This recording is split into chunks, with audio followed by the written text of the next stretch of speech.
임미현의 아침 뉴스. 김정은 북한 국무위원장이 신년사를 통해 완전한 비핵화를 언급하면서 북미 대화에 대한 강한 의지를 밝혔습니다. 그러면서도 제재와 압박이 계속되면 새로운 길을 모색할 수 있다며 경고의 메시지를 함께 남겼습니다. 트럼프 대통령과 미국 행정부는 아직 특별한 반응을 보이지 않고 있습니다. 미국 언론은 새로운 길을 모색할 수 있다는 발언에 주목했습니다. 청와대 특별감찰반의 민간인 사찰의 효과 관련해 야당이 국정조사를 주장하고 나서 새해 전국에 긴장이 고조되고 있습니다. 주민 대피령까지 내려진 강원도 양양의 산불이 밤새 진화되지 못하고 계속 번지고 있습니다. 새해 첫 출근길 예년보다 추운 날씨가 이어지고 있습니다. 서울의 아침 기온이 영하 9도인데 바람까지 불어 체감온도는 더 낮습니다. 이상은 이 시간 주요 뉴스입니다.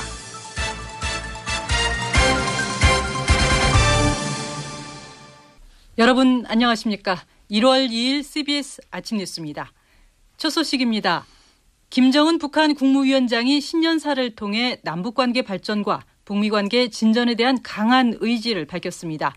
그러나 우리 정부에 대해서 대북 해제와 해제에 적극 나서라는 숙제를 주고 또 미국에는 제재와 압박을 계속한다면 새로운 길을 모색할 수 있다는 경고를 보내기도 했습니다.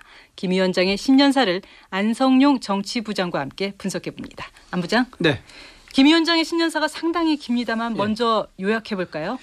네, 우리 정부에 대해서는 지난 한 해 동안 이룩한 남북 관계 발전에 상당한 만족감을 나타내면서 올해도 관계 발전에 속도를 내자 이런 메시지를 던졌고요. 네. 미국에 대해서는 지난해 6.12 북미 회담 약속대로 두 나라 사이에 새로운 관계를 수립하고 한반도 평화 체제를 구축해서 완전한 비핵화로 나가자 이런 메시지를 이제 던졌다고 볼 수 있겠습니다. 이를 위해서 트럼프 대통령과 다시 만날 준비가 돼 있다 이렇게 밝혔는데 어제 김정은 위원장 신년사의 하이라이트라고 할 수 있는데 이 부분 직접 들어보시겠습니다. 나는 앞으로도 언제든 또다시 미국 대통령과 마주 앉을 준비가 되어 있으며 반드시 국제사회가 환영하는 결과를 만들기 위해 노력할 것입니다. 네, 오늘 아침 신문들을 보면은 신년사에 대한 해석과 평가가 다양한데 네. 긍정적인 메시지들을 크게 보고 부정적인 부분들을 보조적으로 받아들이는 게 맞지 않나 싶습니다. 네. 그런데 미국이 제재와 압박을 계속한다면 새로운 길을 모색할 수 있다 이렇게 발언을 했습니다. 네. 어떻게 봐야 할까요? 네, 이제 외신들에서는 이 부분을 비중 있게 다루고 있지만은 국내 전문가들은 판을 깨겠다 이런 위협으로 보는 것 같지는 않습니다. 자신들에 대한 제재를 해제하라는 기존 주장을 김정은 위원장이 직접 입으로 한 것은 눈여겨볼 대목이기는 합니다만은 트럼프 대통령과 마주 앉을 준비가 돼 있다 이렇게 한 만큼 본격적인 대화 재개를 앞두고 최악의 가능성을 제시하면서 기싸움을 이어간 것이다 이렇게 보면 될 것 같습니다. 네. 또 풍계리 핵실험장과 동창리 미사일 시험장을 폐기했고 영변 핵시설도 폐기할 의사가 있다고 밝힌 만큼 이제는 미국이 상응하는 조치를 내놓으라 이런 압박으로 볼 수도 있는 부분입니다. 네, 김정은 위원장이 개성공단과 금강산 관광을 전제 조건이나 대가 없이 재개할 뜻을 표명했는데 예. 공을 우리 쪽에 넘긴 거 아닐까요? 예, 그렇습니다. 이제 우선 김 위원장의 신년사 가운데 이 부분을 먼저 직접 들어보시겠습니다. 당면하여 우리는 개성공업지구에 진출하였던 남측 기업인들이 어려운 사정과 민족의 명산을 찾아보고 싶어하는 남녘동포들의 소망을 헤아려 아무런 전제 조건이나 대가 없이 개성공업지구와 금강산 관광을 재개할 용의가 있습니다. 네, 이제 김 위원장이 아무 조건 없이 재개할 용의가 있다 이렇게 얘기를 했지만은 사실은 개성공단 재가동이나 금강산 관광 재개를 하지 않는 쪽은 우리 아니겠습니까? 네. 물론 개성공단이나 금강산 관광이 미국이나 유엔의 대북 제재 사항은 아니지만은 물자가 들어가고 인력이 왕래하는 만큼 우리 정부가 미국이나 국제사회의 눈치를 보지 않을 수 없습니다. 그런 만큼 미국이나 국제사회의 대북 제재 해제에 우리 정부가 적극 나서라 이런 의미라고 할 수도 있겠고요. 네. 네. 우리 정부의 어깨가 상당히 무거워질 것 같은데요. 네, 그렇습니다. 이제 말씀드린 대로 개성공단 재가동은 이제 물자와 인력이 오가는 만큼 미국과 국제사회가 민감하게 반응할 수밖에 없고요. 금강산 관광도 2008년에 피살된 박왕자 씨에 대한 사과도 받지 않은 만큼 우리 정부의 운신의 폭이 크지 않다고 하겠습니다. 그리고 합동 군사연습을 허용하지 않고 전략자산을 비롯한 전쟁 장비 반입도 완전히 중지해야 된다 이런 부분도 눈에 띄는데 네. 다만 이게 이제 우리의 주장이다 이렇게 표현을 해서 전제 조건이나 요구 조건으로 내걸지 않았다. 이 점도 주목해 볼 만하다고 했습니다. 네, 김 위원장이 완전한 비핵화를 직접 언급하고 또 네. 핵무기를 만들지 않겠다고 말을 했는데요. 이 부분에 의미를 부여하는 의견이 상당한 것 같습니다. 그렇습니다. 이제 김정은 위원장이 육성으로 완전한 비핵화를 직접 언급했고 강력한 비핵화 의지를 과시했습니다. 그렇게 해서 그리고 비핵화 핵무기를 만들지 않겠다는 표현을 써서 국제사회의 우려를 불식시키려는 의도가 있어 보이고요. 또 정전협정 체제를 평화 체제로 전환하기 위한 다자 협상도 적극 추진하자 이렇게 언급한 부분도 긍정적으로 볼 수 있는 대목 같습니다. 네, 지금까지 안성용 부장이었습니다. 김정은 위원장의 신년사에 대해서 트럼프 미국 대통령이나 행정부는 아직까지 이렇다 할 반응을 보이지 않고 있습니다. 기존의 북미 대화 기류를 뒤엎을 만한 폭탄 발언은 없었다는 평가가 나오고 있습니다. 이 소식은 워싱턴 장규석 특파원이 보도합니다. 트럼프 대통령은 새해 첫날에도 10건에 가까운 글을 올리며 왕성한 트위터 활동을 이어갔습니다. 그러나 김정은 위원장의 신년사에 대한 발언은 없었습니다. 미 국무부도 북한 신년사에 대해 언론 논평을 사양한다며 입장을 내놓지 않았습니다. 아직 새해 연휴가 이어지고 있어서 미 행정부 차원에서 신년사에 대한 내부 입장 정리가 마무리되지 않은 것으로 관측됩니다. 또 김 위원장의 신년사 내용 자체가 대화 기조에서 크게 벗어나지 않아 긴급한 대응이 필요하지 않다는 판단도 있는 것으로 보입니다. 이런 가운데 미국 언론들은 미국이 일방적 대북 제재를 계속 유지하면 새로운 길을 모색할 수도 있다고 김 위원장이 발언한 것을 두고 미국에 대한 경고라고 분석했습니다. 하지만 경고의 수위는 그리 높지 않은 것으로 판단했습니다.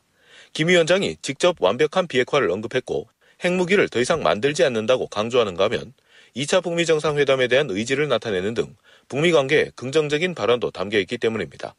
실제로 미국의 싱크탱크인 윌슨 센터의 진리 한국 소장은 신년사 내용에 폭탄 발언은 없었다고 평가했고 월스트리트 저널도 북한이 지난해 시작된 북미 대화 분위기를 계속 이어가겠다는 것으로 보인다는 관측을 내놨습니다. 일단 판을 뒤엎지는 않겠다는 북한의 입장은 확인됐고 여기서 트럼프 대통령이나 미 행정부가 어떤 반응을 내놓을지 주목되는데요.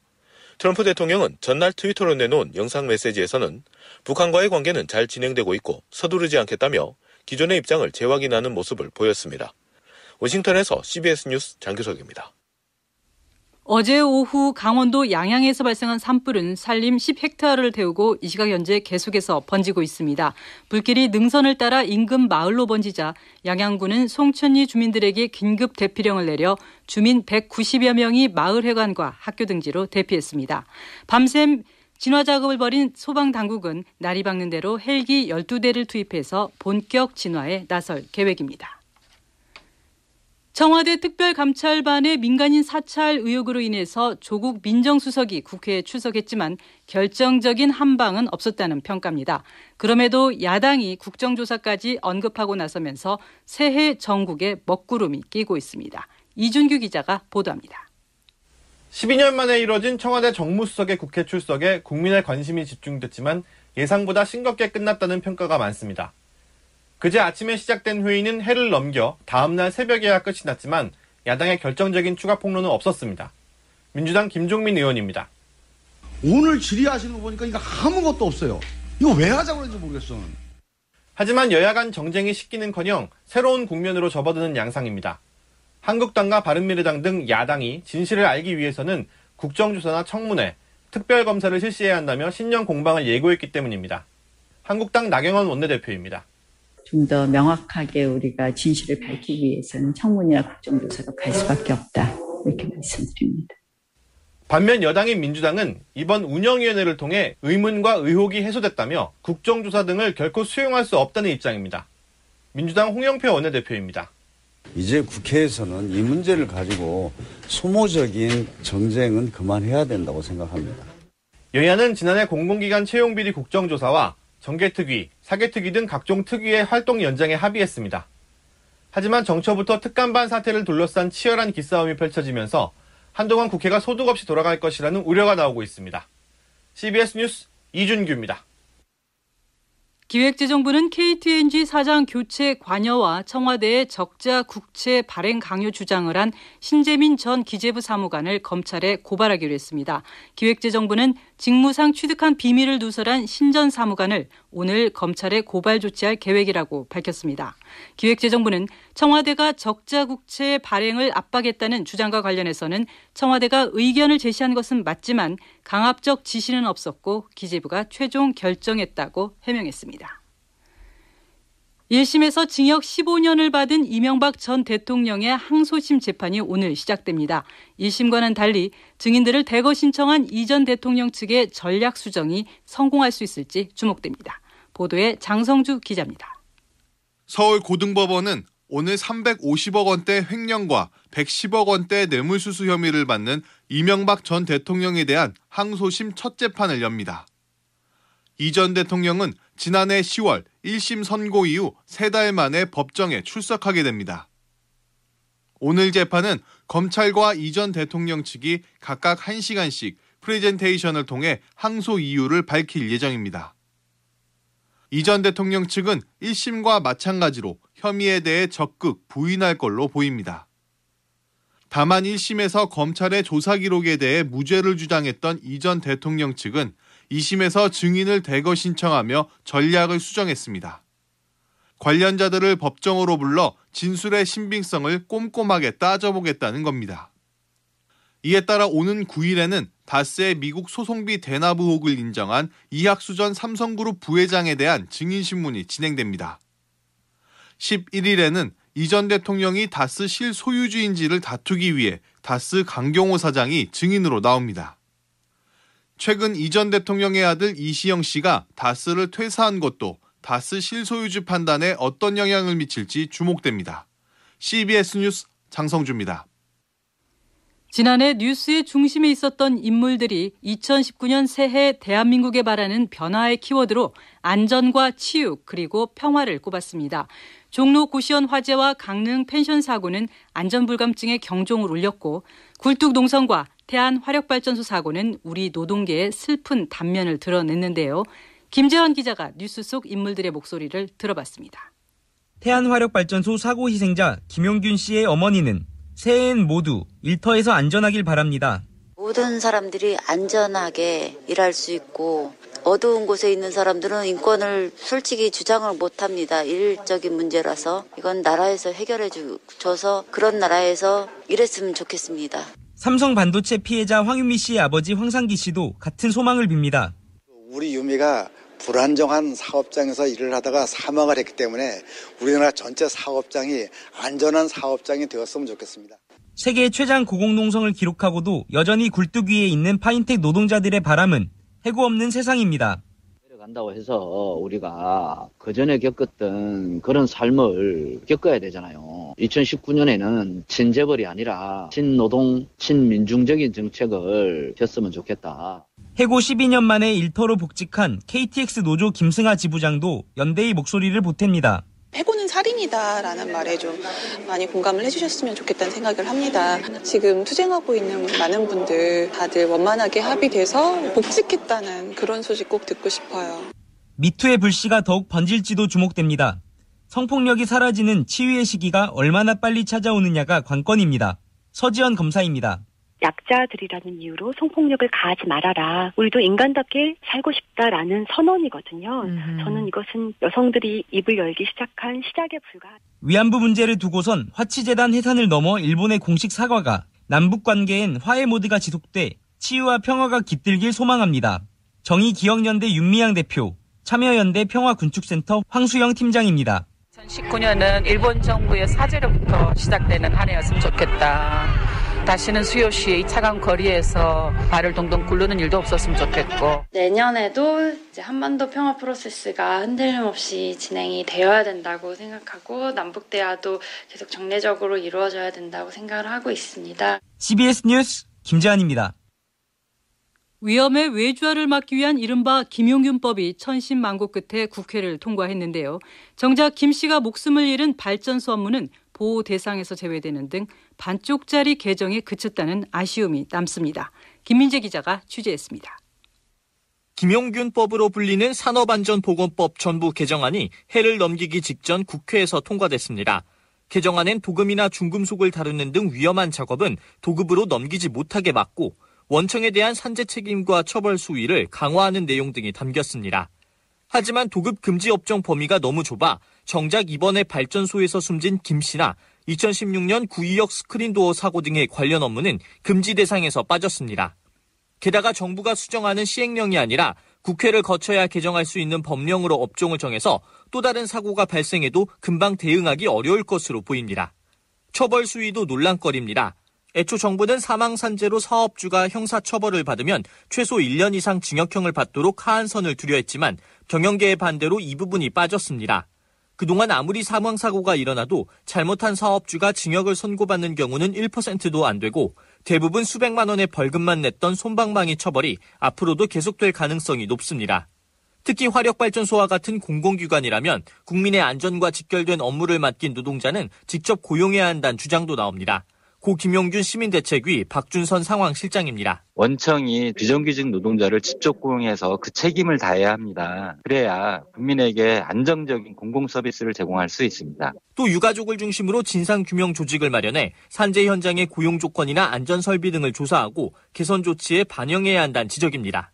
CBS 뉴스 김민재입니다. 다음은 간추린 소식을 신지혜 아나운서가 전해드립니다. 강경화 외교부 장관은 북미 간 접촉 상황에 대해서 2차 북미 회담을 위한 양측의 준비 차원의 접촉 소통은 이루어지고 있는 것으로 안다고 말했습니다. 강 장관은 어젯밤 한 언론과의 인터뷰에서 북미 간 물밑 협상 상황에 대한 질문에 이같이 답했습니다. 손흥민 선수가 오늘 영국 카디프 시티 스타디움에서 열린 카디프 시티와의 2018-2019 잉글랜드 프리미어리그 원정 경기에서 올해 첫 골을 터뜨렸습니다. 손흥민 선수는 전반 26분 골지역 오른쪽에서 케인이 넘긴 공을 오른발 슛으로 팀의 세 번째 골로 연결시켰습니다. 극우 성향의 자이르 보우소나루 브라질 대통령이 어제 취임식을 갖고 직무에 들어갔습니다. 보우소나루 대통령은 취임 연설에서 변화와 개혁을 통해 브라질을 재건할 특별할 기회를 맞이하고 있으며 새로운 브라질을 향해 나아가기 위한 사회와 정부의 진정한 통합을 촉구한다고 밝혔습니다. 유럽 곳곳에서 새해 맞이 폭죽놀이 사고로 3명이 숨졌습니다. 오스트리아의 북부 마을 에버슈방에서 17살 소년이 파티에서 폭죽을 터뜨리다 사고로 사망했고 오스트리아 전역에서 폭죽 사고로 10여 명이 다쳤습니다. 네덜란드에서도 새해를 맞아 폭죽을 터뜨리던 남성 2명이 숨졌고 헤이그 부근 해변 휴양지에서는 화재로 가옥이 여러 채가 불탔다고 DPA통신이 보도했습니다. 간추린 소식이었습니다.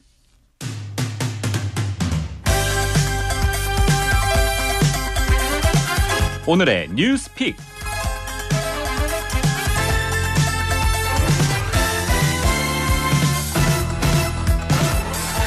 북한 사회로 깊숙하게 들어가 보는 NK 인사이드입니다. 도성의 기자 나와 있습니다. 어서 오세요. 예, 안녕하십니까.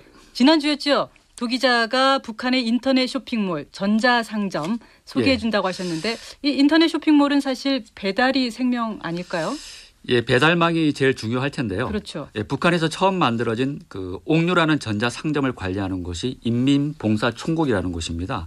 북한 선전 매체들 소식을 빌리면 인민봉사총국 산하에 여러 곳 운수사업소들이 있고 여기서 주문된 상품들을 집으로 배송하는 사업을 맡아서 진행을 하고 있다고 합니다. 예, 선전 내용을 보면 주문받은 상품 송달도 신속성과 정확성을 보장하는 사업체계가 꾸려져 있다 이렇게 선전을 하고 있습니다. 그리고 24시간 배송 서비스도 등장했다고 24시간요? 합니다. 예. 무료 배송 서비스도 있다고요? 예, 지난 시간에 전해드린 그 평양 제1백화점 그 전용 온라인 쇼핑몰 소식을 전해드렸었는데 여기서는 배송을 무료로 해준다고 합니다. 또 앞날이라고 불리는 전자상점에서는 지난해 초에 그 새해맞이 이벤트를 했는데 여기서 24시간 안에 무료로 배달해주는 서비스 그리고 가격 할인 또 반품도 바로 해주는 서비스를 추가를 하기도 했습니다. 그리고 쇼핑몰이 계속 늘어나면서 우리처럼 택배 산업이 활성화되기 시작해서 평양과 지방 대도시들의 택배 회사들이 곳곳에 생겨나고 있다는 얘기도 있습니다. 네, 그렇군요. 그런데 이런 서비스가 가능하려면 기본적으로 전자 결제가 좀 이루어져야 되지 않습니까? 예, 북한에서도 어느 정도 그 전자 결제가 활성화되어 있는 것 같습니다. 북한식 용어도 전자 결제 카드입니다. 네. 그 나래라는 카드를 먼저 소개해 드릴까 하는데요. 우리는 카드마다 그 은행이나 카드회사 이름을 붙이지 않습니까? 근데 북한은 카드별로 의미 있는 좀 장명을 하고 있는 것 같습니다. 나래 카드는 2010년 12월 말부터 사용하기 시작했는데 이건 충전식 선불 카드라고 보시면 될 것 같습니다. 그러니까 북한을 방문한 외국인들은 그 신용카드를 이용할 수 없기 때문에 현금으로 그 달러나 유로화를 지불하고 물건을 사야 하는 불편이 있었습니다.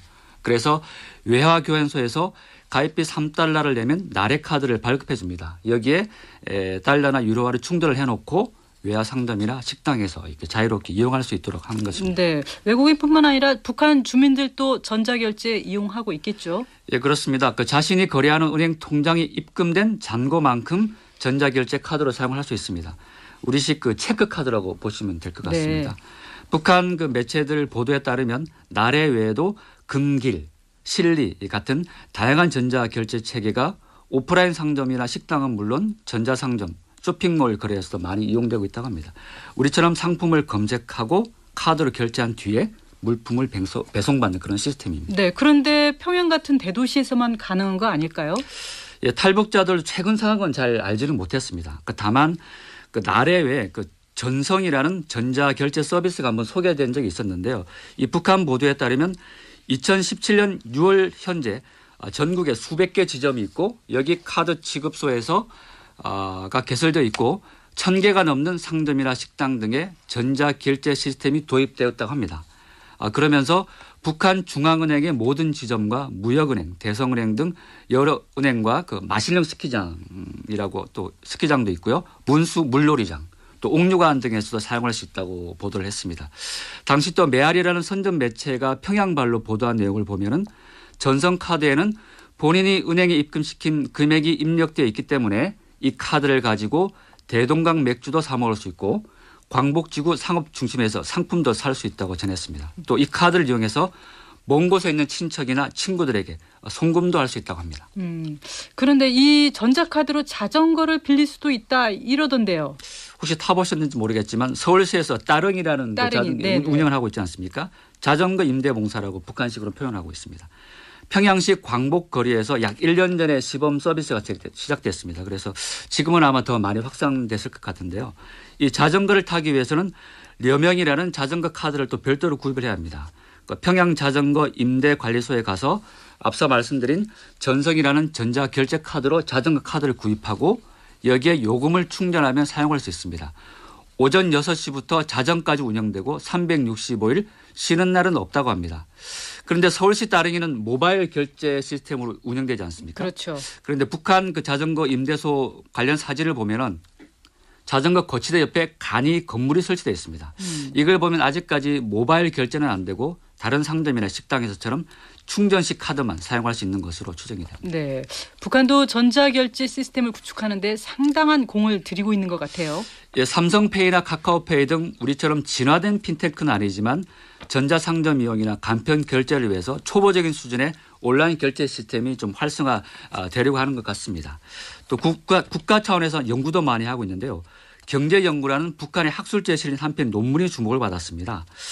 이동통신망을 이용한 주민금융봉사를 활성화하는 데서는 중요한 문제라는 제목인데요. 여기서 나온 내용을 보면 손전화기 금융봉사의 기초는 결제 안정성과 투명성 그리고 체제 안정성이다. 또 그렇게 해야 손전화기를 통한 전자상업을 확대할 수 있다고 강조를 했습니다.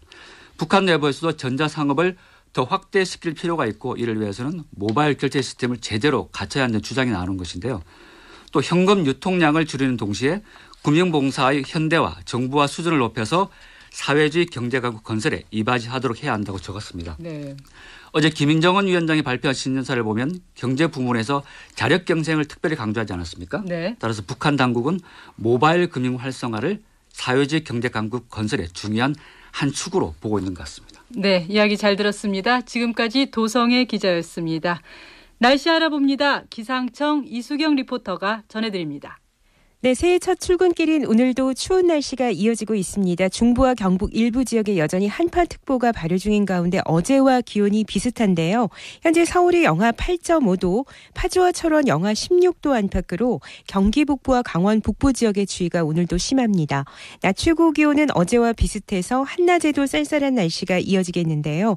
이번 추위는 내일 아침까지 이어진 뒤 내일 낮부터는 평년 기온을 회복하면서 추위가 점차 풀리겠습니다. 오늘은 대체로 맑은 날씨가 이어지겠고 대기 중에 미세먼지 농도도 보통 수준을 보이면서 공기질이 나쁘지 않겠는데요. 서울의 경우는 낮 기온 0도에 머물겠고 대전과 전주 3도, 광주와 대구 4도, 강릉 5도로 어제보다는 1, 2도 정도 높겠습니다. 충남 서해안과 일부 호남, 제주도를 제외한 대부분 지역에는 건조특보가 내려진 가운데 당분간 뚜렷한 눈 소식이 없어서 화재 나지 않도록 주의를 하시기 바랍니다. 날씨였습니다. 1월 2일 아침 뉴스를 마칩니다. 고맙습니다.